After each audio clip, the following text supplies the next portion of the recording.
Más allá del esplendor y los solemnes ornamentos que rodean al Papa León XIV, yace una historia de profunda humanidad, una senda marcada por humildes comienzos en Chicago, por el aprendizaje en las montañas del Perú, por decisiones que desafiaron las expectativas del Vaticano y pruebas personales que casi desvían el curso de una vida entregada. Hay mucho más en el Papa León XIV de lo que el balcón de San Pedro revela. Lo conocen como el Papa, pero hoy conocerán al hombre, Robert Francis Prevost. Un revolucionario silencioso, moldeado no por la ambición política, sino por la presencia, la humildad y una convicción inquebrantable. Estas son las 15 verdades menos conocidas sobre el Papa León XIV, y la número 11. Sin duda, los conmoverá. Comencemos. Verdad número 1, un llamado divino casi ignorado. El mundo lo reconoce hoy como Papa León XIV, el sucesor del Papa Francisco, una de las voces más unificadoras de la Iglesia Católica. Pero la mayoría desconoce que su camino al sacerdocio estuvo a un paso de no concretarse. Nacido en 1955 en Chicago, Robert Francis Prevost creció en el seno de una familia católica devota y trabajadora. Asistió a escuela católica, fue monaguillo, participando activamente en su parroquia. Desde temprana edad, mostró signos de profunda introspección, un amor por los libros y una silenciosa sensibilidad hacia el sufrimiento ajeno. Sin embargo, el sacerdocio no era la senda clara. De hecho, antes de siquiera considerar el seminario, Robert tenía la mirada puesta en un horizonte muy distinto, una carrera en ingeniería. Se matriculó en la Universidad de Villanova en Pensilvania, donde comenzó a estudiar matemáticas y ciencias. Su desempeño académico era excelente, sus profesores lo animaban hacia la investigación o la docencia. Pero algo más profundo tiraba de él. A pesar del éxito y la estabilidad que prometía la ingeniería, Robert comenzó a sentirse inquieto. Durante su segundo año en Villanova, empezó a asistir a misa diaria. No por obligación, sino por una creciente curiosidad, se encontraba más atraído por la capilla que por el aula. Pero incluso entonces, no estaba seguro, dudaba si estaba hecho para el sacerdocio, temía no ser lo suficientemente santo, disciplinado o fuerte. Así que, durante unas vacaciones semestrales, hizo algo inusual, se retiró. Tomó un tiempo para reflexionar, acudiendo a un retiro personal en una zona rural de Pensilvania. Allí pasó una semana solo, orando, leyendo y luchando con la pregunta, ¿estoy siendo llamado por el Señor? ¿O estoy huyendo de algo? Lo que ocurrió después es algo de lo que rara vez habla, pero que una vez describió a seminaristas. No escuché una voz. No vi una señal, pero sentí algo que no podía explicar. Era como estar al borde de un camino y de pronto darme cuenta de que ya lo estaba recorriendo. Cuando regresó a Villanova, su rumbo cambió por completo. Ingresó en la Orden de San Agustín y más tarde se matriculó en el seminario. Lo que pudo haber sido una vida de academia o arquitectura se convirtió en el comienzo silencioso de una vocación global. Ese momento de abandono casi total y entrega profunda ha marcado toda su visión espiritual. Incluso ahora como Papa, es conocido por su enfoque en el discernimiento más que en la certeza. Para él, la fe no se trata de llegar a respuestas perfectas, sino de seguir caminando, incluso cuando el camino se pierde en la niebla. Verdad número 2. 5 idiomas y el corazón de la selva en su habla. No es secreto que los papas suelen ser políglotas, capaces de impartir bendiciones y mensajes en diversos idiomas. Pero el viaje lingüístico del Papa León XIV no es solo cuestión de fluidez, sino de cercanía. Domina el inglés, español, italiano y francés. Sin embargo, Robert Prevost añadió un quinto idioma a su repertorio de una manera que pocos líderes de la Iglesia han experimentado, aprendiéndolo en la selva. Ese quinto idioma es el quechua, la lengua nativa de millones de indígenas en la región andina de Sudamérica. Un idioma con raíces ancestrales que se remonta al Imperio Inca y que aún vibra en aldeas remotas de Perú, Bolivia y Ecuador. Durante la década de 1980, el padre Prevost fue enviado en misión a Chulucanas, una diócesis rural en el norte del Perú. Aunque el español era común en zonas urbanas, muchas comunidades de montaña donde servía hablaban casi exclusivamente quechua. Al principio, dependía de intérpretes, pero algo no se sentía bien. Notaba que en sus homilías traducidas, la gente bajaba la vista o parecía distraída. Cuando visitaba los hogares, los niños se escondían y los ancianos sonreían con cortesía, pero sin entablar verdadera conversación. Pronto comprendió, la barrera no era la teología, era el idioma, así que comenzó a aprender quechua. Poco a poco, con torpeza, con la ayuda de catequistas y campesinos locales. Practicó saludos, aprendió los sonidos vocálicos, memorizó partes de la liturgia en la lengua nativa. El gran avance llegó cuando, por primera vez, celebró una misa completa en quechua, imperfecta, con acento, pero profundamente sincera. Ese día, una anciana se le acercó tras la misa, con lágrimas en los ojos, y le dijo: «Ahora hablas como nosotros. Eso significa que Dios también escucha aquí». Nunca olvidó ese momento. Incluso hoy, como papa, recuerda ese tiempo como uno de los capítulos más sagrados de su vida. Al visitar América Latina, suele citar oraciones quechuas y, en audiencias privadas, ha conversado en quechua con líderes indígenas sin necesidad de intérpretes. Pero más que las palabras, lo importante fue lo que ese acto representó con acento agudo.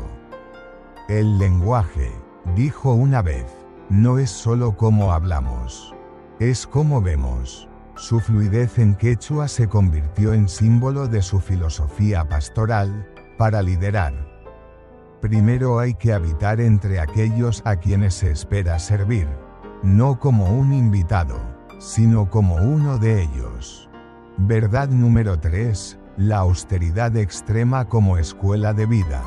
Mientras muchos seminaristas y clérigos transitan por residencias cómodas durante su formación, Robert Prevost eligió un sendero diferente. Optó por vivir en una choza sin electricidad, sin agua corriente y sin garantías de seguridad. Fue durante su tiempo en el norte del Perú, en las afueras rurales de Piura, asignado a uno de los puestos más remotos de la diócesis. La comunidad carecía de caminos pavimentados, el transporte era a pie o en mula. Su residencia, una estructura de adobe de una sola habitación, techo con goteras, agujeros en las paredes, sin electricidad, solo lámparas de aceite y velas. El agua, recolectada de un pozo cercano y hervida. La comida, principalmente arroz, maíz y papas. Durante casi un año, ese fue su hogar. Vivía entre la gente, celebraba misa bajo techos de hojalata, dormía bajo mosquiteros. En sus propias palabras, la pobreza era innegable, pero también lo era la hospitalidad. Vio de cerca la lucha de madres por cuidar hijos enfermos sin medicinas. Hombres levantándose al alba para trabajar 14 horas en el campo. Y vio alegría, cruda y resistente, en cantos nocturnos, en historias transmitidas entre generaciones. Pero no fue fácil. Se enfermó 2 veces, una por infección del agua, otra por un parásito. Aún así, se negó a marcharse. Si ellos pueden vivir aquí sin quejarse, dijo, entonces yo puedo quedarme con ellos sin excusas. Ese año lo marcó para siempre. Cuando regresó brevemente a Estados Unidos, algunos funcionarios vaticanos cuestionaron por qué no había aceptado un destino más seguro y productivo. Su respuesta: lo que aprendí en esa choza. Ningún seminario en Roma podría habérmelo enseñado. Incluso como papa, hace referencia frecuente a ese tiempo, en reuniones con diplomáticos o donantes, al hablar de la misión de la Iglesia en el sur global. Señala su propia experiencia: no podemos predicar el Evangelio desde la comodidad y llamarlo sacrificio. Esa solidaridad radical ha definido el pontificado de León XIV y sigue inspirando a fieles en todo el mundo. Narrador, permítanos una pausa. ¿Cuál de estas primeras 3 verdades les ha sorprendido más? ¿Conocían la vida misionera temprana del Papa León XIV? ¿Creen que su experiencia aporta un nuevo tipo de liderazgo al Vaticano? Regresaremos con las verdades 4 a 7, y lo que podría ser el capítulo más inesperado de todos, el refugiado que moldeó su teología y el cargo vaticano que rechazó. No una, sino 2 veces. Verdad número 4, un refugiado. Maestro inesperado de teología. Corría el año 1994. Ruanda se desmoronaba bajo el genocidio. Refugiados inundaban campamentos en África y Europa. Robert Prevost, entonces un ascendente sacerdote agustino, estudiaba derecho canónico en Roma. Una tarde, a través de un ministerio local de refugiados vinculado a la orden agustina, conoció a Han, un ruandés sencillo, de poco más de 30 años, que había presenciado horrores que Prevost apenas podía imaginar. Compartieron café, rezaron juntos, y luego Han le contó todo: cómo asesinaron a su esposa e hijos, cómo huyó a pie durante semanas, cómo aún llevaba sus nombres escritos en un trozo de tela dentro de su Biblia. Pero no fue la historia de Han lo que más lo impactó, sino su fe. Cuando Prevost le preguntó cómo no había perdido la fe en Dios, Han respondió con simplicidad: si dejo de creer, el mal gana 2 veces. Esa sola frase dejó a Robert conmocionado. Años más tarde, calificaría ese momento como una de las lecciones teológicas más importantes de su vida. No fue enseñada en un aula ni impresa en un libro de texto, vino de un hombre sin más credenciales que su supervivencia. Cuando se convirtió en Papa León XIV, hizo referencia a esta experiencia, sin mencionar a Han. Durante su primer discurso sobre el sufrimiento global: no adoramos a Dios porque el mundo sea bueno. Lo adoramos para que el mundo vuelva a ser bueno. Ese encuentro con un refugiado se convirtió en la piedra angular de su teología de la resistencia, la fe. No como consuelo pasivo, sino como activa fortaleza. Verdad número 5. 2. No, humildes a la jerarquía vaticana. El Vaticano no toma un no a la ligera, especialmente de sacerdotes prometedores. Pero Robert Prevost hizo lo impensable: rechazó un ascenso en la curia.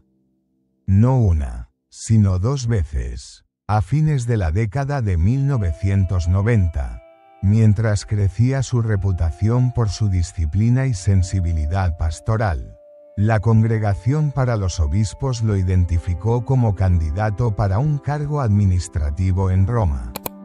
Se le ofreció formalmente un puesto de escritorio que habría impulsado su carrera dentro del gobierno vaticano.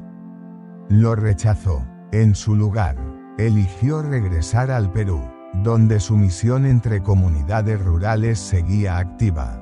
Sentía que el pueblo necesitaba un pastor más de lo que Roma necesitaba un burócrata. Años después, llegó otra oferta, esta vez para un puesto aún más alto, con vivienda incluida dentro de los muros del Vaticano. Nuevamente se negó. No puedes guiar a personas con las que ya no caminas, le habría dicho a un compañero agustino, solo después de que la Iglesia insistiera en su nombramiento como administrador apostólico en Perú. Aceptó, pero con una condición: seguiría viviendo entre el pueblo, no en una residencia de Cancillería. Estas decisiones, arraigadas en la humildad, le granjearon la reputación de un servidor que no podía ser comprado con títulos. Cuando finalmente fue nombrado por el Papa Francisco para dirigir el dicasterio para los obispos, sus antiguos feligreses en Perú lloraron, no porque se fuera, sino porque alguien como él, finalmente, había sido llamado a moldear el futuro de la Iglesia. Verdad número 6. La austeridad de la Semana Santa. Un secreto de fe. Durante décadas, Robert Prevost mantuvo un ritual silencioso durante la Semana Santa que muy pocos conocían, incluso entre quienes lo rodeaban. Cada año, desde el Jueves Santo hasta el Domingo de Pascua, renunciaba a su cama y dormía en el suelo, usando solo una manta doblada y una almohada delgada. Este acto personal de penitencia no era dramático ni buscaba atención. Lo hacía en silencio, a puerta cerrada, incluso estando de viaje. Lo hacía para recordar a los que no tienen hogar y para unirse espiritualmente al sufrimiento de Cristo durante su pasión. Una vez fue descubierto por un sacerdote compañero, quien entró durante el Sábado Santo y lo encontró dormido sobre el frío suelo de cerámica. Cuando le preguntó por qué no dormía al menos en el sofá o con un colchón, Prevost respondió: porque Cristo no tenía dónde reclinar la cabeza. ¿Por qué debería tenerlo yo? Esta práctica continuó incluso después de ser nombrado obispo y, según fuentes internas, la retomó discretamente durante su primera Semana Santa como papa, a pesar del confort de la residencia papal. Un gesto tan pequeño, invisible para millones, revela una verdad más profunda: su espiritualidad no es de apariencias. Está enraizada en la disciplina, la empatía y el sacrificio. Verdad número 7. Defensor de la dignidad.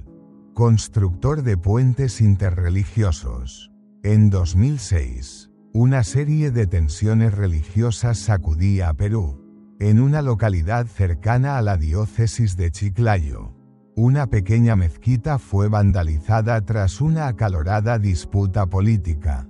Algunos miembros de la comunidad culparon a católicos locales, lo que aumentó peligrosamente las tensiones. Como administrador apostólico en ese momento, Robert Prevost visitó el lugar, no con la prensa ni con otros clérigos, sino con flores y una disculpa. Se reunió con la familia musulmana que dirigía la mezquita, oró en silencio con ellos y más tarde ayudó a recaudar fondos para las reparaciones. Cuando algunos católicos locales cuestionaron por qué defendía a un grupo fuera de la fe, él respondió simplemente: la fe sin misericordia es solo ruido. Este momento, aunque no fue ampliamente difundido, Se compartió rápidamente en círculos interreligiosos y ayudó a desescalar lo que pudo haber sido un conflicto grave. Años más tarde, cuando fue elegido papa, esa misma familia envió una carta a Roma que decía: «Él fue un padre cuando otros nos dieron la espalda. El mundo es más seguro con él como pastor». Verdad número 8. Una misión frustrada a China. Un legado inesperado. A principios de los años 2000, el Vaticano buscaba ampliar el diálogo con las comunidades católicas clandestinas en China. Entre los nombres propuestos para una delegación secreta estaba el de Robert Prevost. Fluido en varios idiomas, sensible a las diferencias culturales y conocido por su humildad, era considerado el candidato ideal para comenzar a tender puentes con el clero chino fiel a Roma.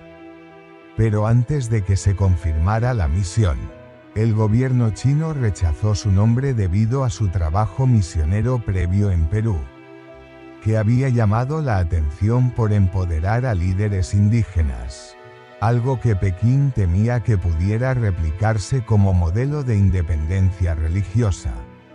En privado, funcionarios del Vaticano le comunicaron que estaban decepcionados, pero no insistirían.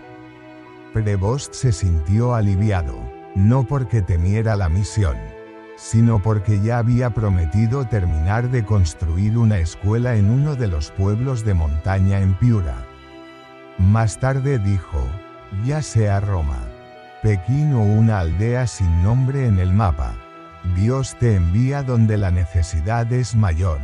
Irónicamente, el rechazo solo aumentó su reputación como alguien que los poderosos no querían y que los pobres no podían olvidar. Cuando fue elegido Papa León XIV y volvieron a surgir las discusiones sobre la diplomacia con China, los expertos creen que su antigua asignación fallida ahora podría darle una credibilidad única en futuras conversaciones. Narrador. Desde un encuentro fortuito con un refugiado hasta actos personales de penitencia. Desde rechazar el prestigio hasta defender a los perseguidos. Estos hechos revelan un retrato más profundo del Papa León XIV. No solo un teólogo o reformador, sino un hombre que ha elegido constantemente la presencia por encima del poder. No ascendió al papado por ambición, llegó allí caminando lentamente, levantando a otros en el camino. ¿Cuál de estos hechos los ha sorprendido más? ¿Habían oído de su práctica anual durante la Semana Santa o de su misión frustrada a China? Nos encantaría conocer su opinión en los comentarios. Su voz ayuda a esta comunidad a reflexionar sobre el tipo de liderazgo que el mundo necesita hoy. Y lo que viene a continuación, el capítulo más sorprendente de todos.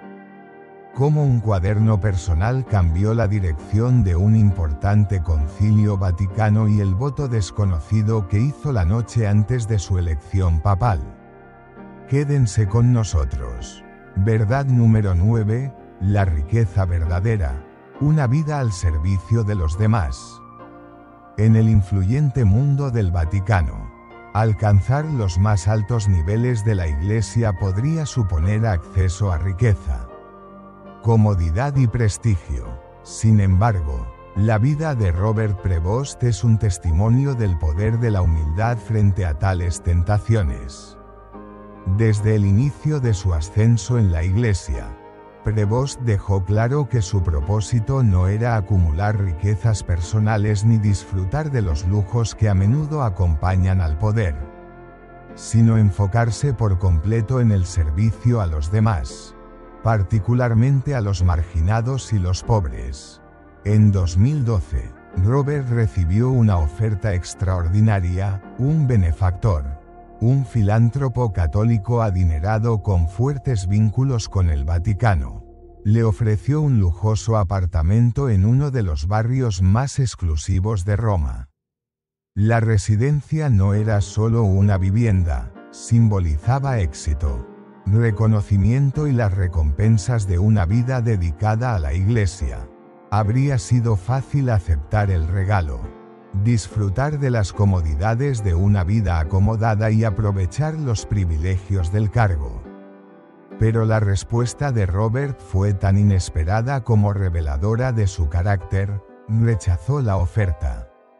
En lugar de mudarse a un apartamento cómodo, eligió permanecer en un espacio modesto y compartido en la zona del Vaticano. Sentía que era esencial que su estilo de vida estuviera alineado con su misión, estar cerca del corazón del trabajo de la Iglesia y permanecer accesible para quienes más lo necesitaban. Esta decisión, aunque aparentemente pequeña, fue una poderosa manifestación de sus prioridades y de su profundo compromiso con los principios de simplicidad y abnegación. No necesito un apartamento para recordarme mi propósito. Mi propósito es servir, explicó, una frase que resume perfectamente su enfoque hacia el liderazgo. El rechazo de Prevost a los lujos personales no se limitó solo a su vivienda. A lo largo de su ministerio, eligió constantemente caminos que lo mantuvieran cercano a las luchas de la gente común. Cuando le pedían representar a la Iglesia en eventos de alto perfil, solía declinar la invitación, prefiriendo quedarse en las comunidades donde creía que su presencia era más necesaria. Sabía que por cada gala fastuosa o conferencia a la que asistían obispos y cardenales, había cientos de familias, individuos y comunidades que necesitaban orientación espiritual, consuelo y ayuda práctica. Un momento particularmente revelador ocurrió durante una gala de recaudación de fondos para construir una nueva ala en un hospital de Roma. El evento se celebró en uno de los lugares más lujosos de la ciudad, con la presencia de muchos benefactores influyentes. Sin embargo, Robert no entró al salón de baile.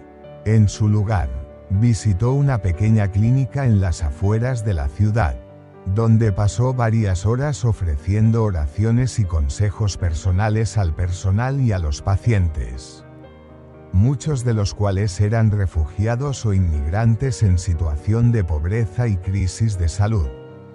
Su ausencia en la gala, aunque notada, envió un mensaje claro: su verdadera devoción no era hacia los aplausos de los ricos, sino hacia las vidas de quienes más necesitaban a la Iglesia. Sus acciones eran un reflejo claro de los valores de Cristo. No buscaba los grandes gestos ni la admiración de los poderosos, sino los momentos silenciosos de servicio hacia quienes más lo necesitaban. Para Robert, el acto de rechazar la riqueza no era meramente simbólico, era una realidad vivida que moldeaba su manera de interactuar con el mundo. No tenía tiempo para las distracciones de la opulencia porque entendía que la verdadera riqueza reside en la fe, la compasión y el servicio. Sus acciones eran un ejemplo silencioso pero poderoso de lo que significa vivir según los principios del Evangelio, y resonaban profundamente en quienes lo rodeaban. En sus escritos personales, Prevost reflexionaba con frecuencia sobre lo efímero de las posesiones materiales. Una vez escribió: «Las cosas de este mundo pasan, pero el amor perdura. Si buscamos tesoros en la tierra, perderemos los tesoros del alma. En cambio, acumulémonos tesoros en el cielo, donde ni la polilla ni el orín los destruyen». Parafraseando a Mateo, capítulo 6, versículo 20. Verdad número 10, orando con los sobrevivientes. Un pastor entre las ruinas. Mientras muchos líderes y figuras religiosas envían pensamientos y oraciones tras un desastre natural, Robert Prevost hizo algo mucho más profundo. No solo ofreció oraciones desde la distancia, sino que ingresó físicamente a las zonas de desastre. Estuvo junto a los sobrevivientes y rezó con ellos en medio de su sufrimiento. Fue esta participación directa y personal lo que lo distinguió, creando un vínculo con quienes lo habían perdido todo. Sus acciones eran la encarnación de la misión de la Iglesia, ser una fuerza presente y activa en el mundo. Especialmente en los momentos más difíciles del sufrimiento humano. El compromiso de Prevost de estar con los que atraviesan crisis se hizo evidente por primera vez durante el terremoto de 2007 en Ica, Perú. La destrucción fue abrumadora. El sismo arrasó pueblos enteros. Destruyó hogares y dejó miles de muertos. Mientras el mundo observaba desde lejos y las agencias internacionales de ayuda se movilizaban, Robert no esperó instrucciones ni órdenes desde arriba. Empacó sus cosas de inmediato y voló a Perú, llegando pocos días después del desastre. Mientras los equipos de emergencia trabajaban para remover escombros y brindar atención médica, Robert no permaneció en la seguridad de un centro de ayuda. Fue directamente al corazón de las zonas más afectadas, visitando refugios improvisados donde las familias se apiñaban intentando entender su pérdida. Se arrodilló con los sobrevivientes, escuchó sus historias y ofreció oración en medio de un dolor inimaginable. Su presencia fue un consuelo, un recordatorio de que el amor de Dios podía sentirse incluso en los momentos más oscuros. Un encuentro especialmente conmovedor ocurrió en un pequeño pueblo donde una familia entera había perecido en el sismo. Los miembros sobrevivientes estaban devastados y solos, rodeados de los restos de lo que alguna vez fue su hogar. Robert se arrodilló junto a ellos, oró en silencio durante varios minutos y luego compartió palabras de esperanza y paz.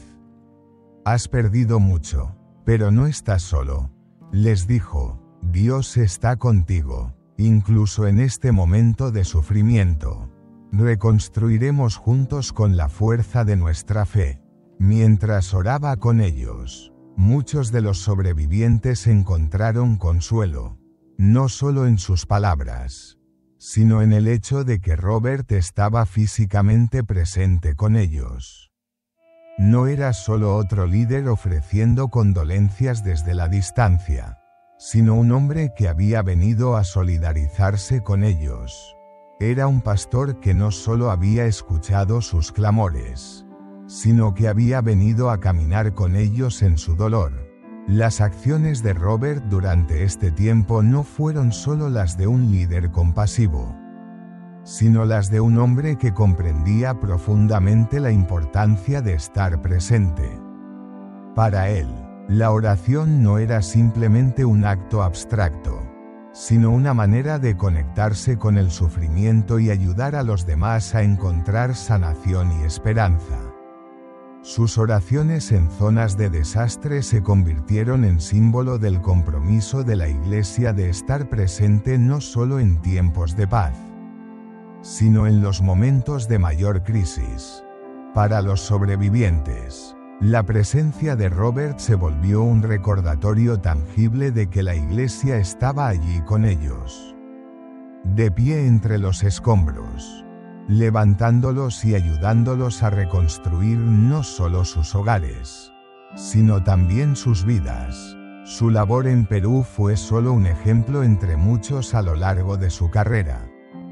Tras varios otros desastres, como inundaciones en el sudeste asiático y huracanes en el Caribe, Robert viajó a las zonas afectadas ofreciendo sus oraciones y apoyo directo.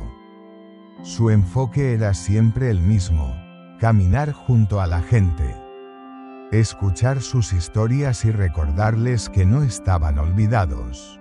Es fácil para los líderes hablar desde la distancia, dijo Robert una vez, pero el verdadero liderazgo significa estar en las trincheras con quienes más nos necesitan.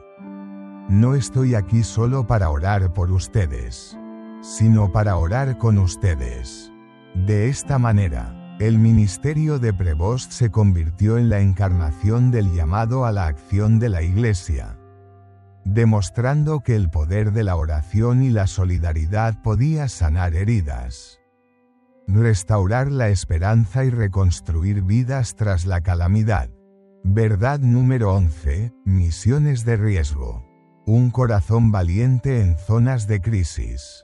A lo largo de su carrera eclesiástica, Robert Prevost demostró un compromiso inquebrantable con el servicio a la Iglesia, especialmente en regiones donde los fieles enfrentaban persecución, sufrimiento o extrema dificultad, mientras que muchos líderes del Vaticano preferían ocupar cargos cómodos dentro de los corredores administrativos de la Iglesia. Robert asumió algunas de las asignaciones más difíciles y peligrosas, colocándose a menudo en el corazón de zonas de conflicto o de crisis donde más se necesitaba su liderazgo. Uno de esos casos ocurrió en 2014, cuando Robert fue asignado a supervisar una misión en la República Centroafricana, un país sumido en una brutal guerra civil. El conflicto era devastador, con pueblos enteros arrasados, miles de vidas perdidas y un sinfín de personas desplazadas. El país estaba al borde del colapso y la capacidad de respuesta de la comunidad internacional era limitada. Fue en este entorno sombrío y peligroso donde el liderazgo de Robert realmente brilló. Cuando llegó a la RCA, encontró un país atrapado en la violencia. Las calles estaban llenas de grupos armados y comunidades enteras vivían con el temor constante de ser atacadas. Sin embargo, Robert, sin dejarse intimidar por los riesgos y desafíos, se sumergió de lleno en la situación. Su primera acción fue establecer refugios seguros para los desplazados, lugares donde los más vulnerables, mujeres, niños y ancianos, pudieran encontrar cobijo y recibir ayuda. Trabajó incansablemente para coordinar con organizaciones humanitarias, gobiernos locales y líderes religiosos, con el fin de asegurar que se atendieran las necesidades de las zonas más afectadas. Pero Robert no solo enfrentó los desafíos logísticos, también abordó la profunda crisis espiritual que la guerra había agravado. La gente había perdido la esperanza y muchos cuestionaban su fe ante tanta violencia. Como arzobispo de la misión, Robert no se limitó a predicar mensajes de esperanza desde la seguridad de una iglesia, se adentró en las zonas de conflicto para orar con los sobrevivientes, escuchar sus historias y ser una presencia de paz en medio del caos. Su enfoque no era de mera simpatía, sino de verdadera solidaridad con el sufrimiento. Caminaba por aldeas devastadas por la guerra, hablaba con los sobrevivientes, ofrecía oraciones y les recordaba que sus vidas seguían teniendo valor y significado ante los ojos de Dios. No rehuía el trauma que la gente había experimentado, al contrario. Lo reconocía, lo abrazaba y ofrecía un camino hacia adelante. Sus acciones enviaban un mensaje claro: la Iglesia no era solo una institución distante, sino una participante activa en las vidas de quienes sufrían. El momento más memorable del paso de Robert por la RCA ocurrió cuando dirigió un servicio de oración multiconfesional entre las ruinas de una aldea completamente destruida en un ataque reciente. Cristianos locales, musulmanes e incluso personas de otras religiones se reunieron entre los escombros de sus hogares para rezar por la paz y la sanación. En ese momento, las divisiones causadas por la guerra parecieron desvanecerse y lo que quedó fue una humanidad compartida, un anhelo colectivo de paz y restauración. Los esfuerzos de Robert fueron fundamentales para calmar las tensiones entre diferentes grupos religiosos y étnicos, y su capacidad para unir a las personas frente a una adversidad abrumadora fue testimonio del poder de la fe en tiempos de crisis. Se convirtió en un faro de esperanza para el pueblo de la República Centroafricana. No solo como representante de la Iglesia, sino como un verdadero líder dispuesto a soportar las mismas penurias que aquellos a quienes servía. Aunque la situación en la RCA estaba lejos de resolverse, la presencia de Robert ayudó a fomentar un sentido de unidad y paz en medio del caos. Su liderazgo en la zona de conflicto, marcado por la compasión, el coraje y un compromiso inquebrantable con los pobres y marginados, se convirtió en un capítulo definitorio en su servicio a la Iglesia. Verdad número 12. La educación como herramienta de empoderamiento para los pobres.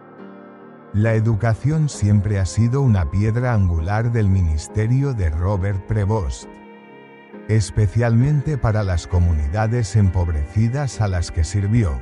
Para Robert, la educación no era solo un medio para adquirir conocimientos, sino una herramienta clave de empoderamiento, capaz de romper las cadenas de la pobreza y brindar a las personas las habilidades necesarias para llevar vidas plenas.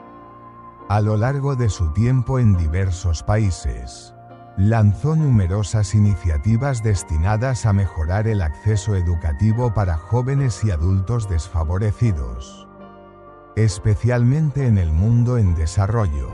En 2011, Robert lideró una iniciativa en una zona rural de Bolivia donde el analfabetismo era generalizado y el acceso a la educación era muy limitado, especialmente para las niñas. El gobierno local, a pesar de sus mejores esfuerzos, luchaba por ofrecer una educación adecuada y muchos niños eran obligados a trabajar en el campo desde muy temprana edad.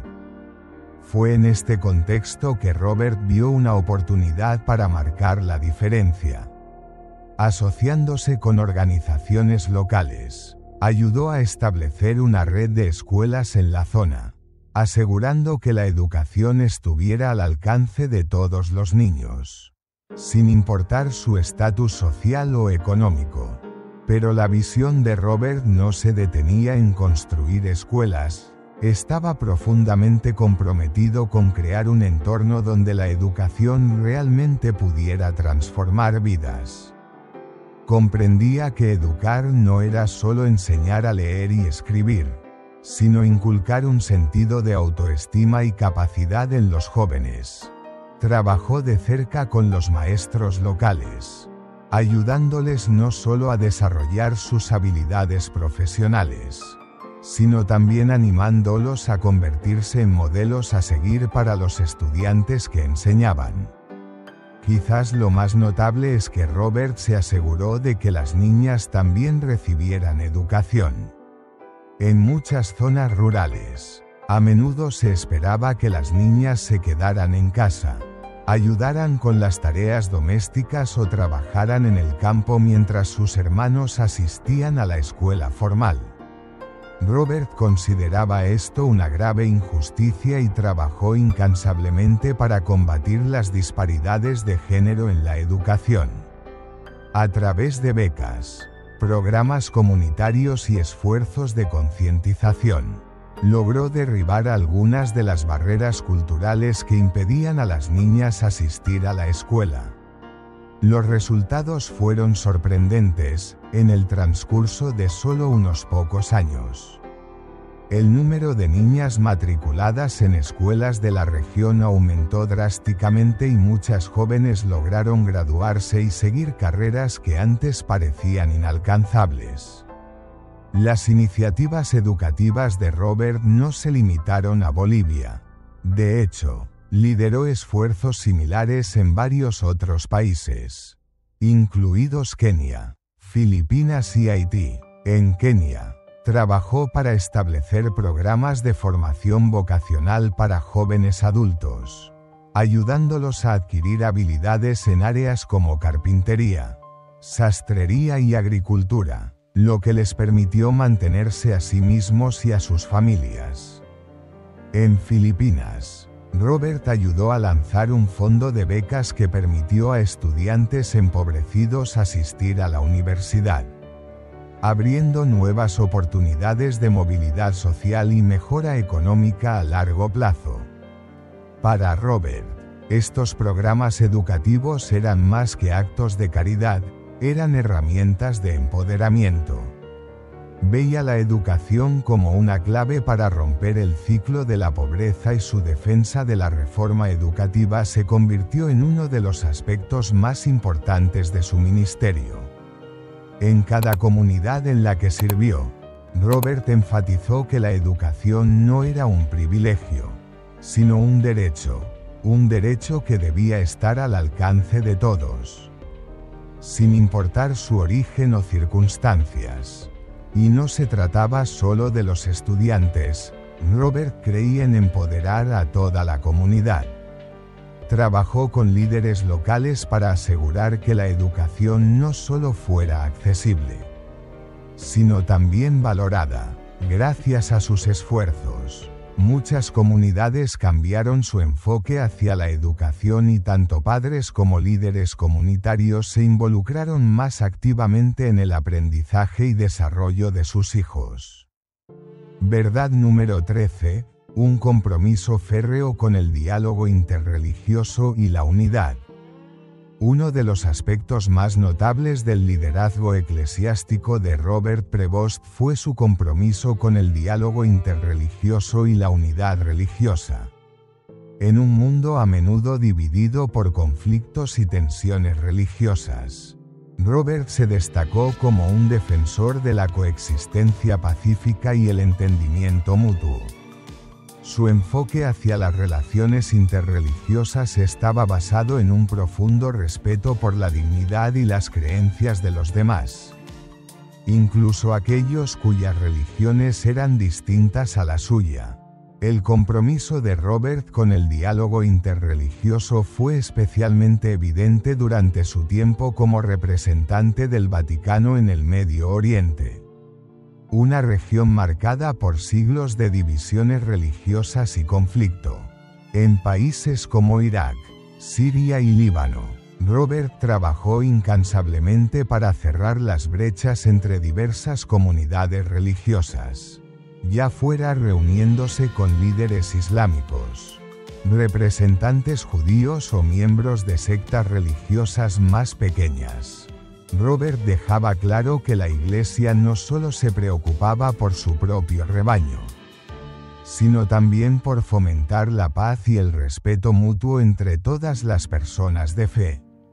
Un logro particularmente notable ocurrió en 2016, cuando Robert organizó una cumbre en Líbano que reunió a líderes cristianos, musulmanes y judíos de toda la región. La cumbre, celebrada tras la guerra civil en Siria y el auge de la violencia extremista, tenía como objetivo crear una plataforma de diálogo y reconciliación entre las tres religiones. El papel de Robert como organizador principal y mediador fue clave para asegurar el éxito del evento. Durante la cumbre, Robert hizo hincapié en los puntos en común entre las religiones abrahámicas, centrándose en valores compartidos como el amor, la justicia y la compasión. Animó a los líderes a encontrar un terreno común, incluso en medio de sus diferencias teológicas, y a trabajar juntos para promover la paz en la región. Sus esfuerzos fueron fundamentales para establecer relaciones duraderas entre líderes de diferentes religiones. Relaciones que más tarde dieron lugar a iniciativas de construcción de paz en los años venideros. El éxito de Robert en esta área no se debió a un simple deseo político de lograr la paz, sino a una profunda convicción espiritual de que la unidad entre las personas de fe no solo era posible, sino necesaria. Su labor en el diálogo interreligioso continuó a lo largo de su carrera, convirtiéndose en uno de los aspectos más definitorios de su legado como líder eclesiástico. Verdad número 14. Un líder visionario para el futuro de la Iglesia. A medida que la Iglesia Católica enfrenta nuevos desafíos en la era moderna, Robert Prevost ha demostrado consistentemente ser un líder visionario con un enfoque orientado al futuro. A diferencia de muchos tradicionalistas que prefieren doctrinas y enfoques establecidos, Prevost reconoce que la Iglesia debe evolucionar para seguir siendo relevante e impactante en el mundo actual. Un aspecto significativo de su liderazgo ha sido su esfuerzo por abordar el papel cambiante de la mujer en la Iglesia. Prevost ha abogado por la inclusión de mujeres en roles clave de liderazgo, promoviendo su participación no solo en la liturgia, sino también en los procesos de gobernanza y toma de decisiones. Esta visión incluye la expansión del papel de las mujeres en oficinas del Vaticano y en liderazgos diocesanos, empoderándolas para contribuir con su experiencia en áreas como la educación, el trabajo social y la teología. Aunque la cuestión de la ordenación femenina sigue siendo un tema complejo dentro de la Iglesia, la defensa de Prevost por las voces femeninas es un claro ejemplo de su compromiso con la inclusión y el progreso. La visión de Prevost va más allá de las cuestiones de género y aborda desafíos globales como el cambio climático, la pobreza y la justicia social. Ha sido un firme defensor de la encíclica Laudato Si del Papa Francisco sobre el medio ambiente, enfatizando el deber moral de la Iglesia de proteger la tierra. Su liderazgo en este ámbito incluye la promoción de programas de sostenibilidad y garantizar que la Iglesia dé el ejemplo adoptando prácticas ecológicas. Esta visión resuena profundamente en el mundo actual, donde las crisis ecológicas están en el centro de las preocupaciones globales. Más allá de los temas medioambientales, Prevost también se ha comprometido a fomentar la unidad dentro de la Iglesia y con otras comunidades de fe. Ha sido un defensor del ecumenismo, trabajando por relaciones más sólidas con otras denominaciones cristianas y tradiciones religiosas. Su enfoque global resalta el diálogo interreligioso, creyendo que la cooperación entre religiones es esencial para abordar los problemas sociales y políticos más urgentes del mundo. En resumen, el liderazgo de Robert Prevost se define por su capacidad de imaginar una iglesia más inclusiva, sostenible y comprometida a nivel mundial. Su disposición para enfrentar los desafíos contemporáneos con compasión y pragmatismo lo convierte en una figura clave para el futuro de la Iglesia. Alguien que no solo reacciona ante los problemas del mundo, sino que también moldea el papel de la Iglesia dentro de él.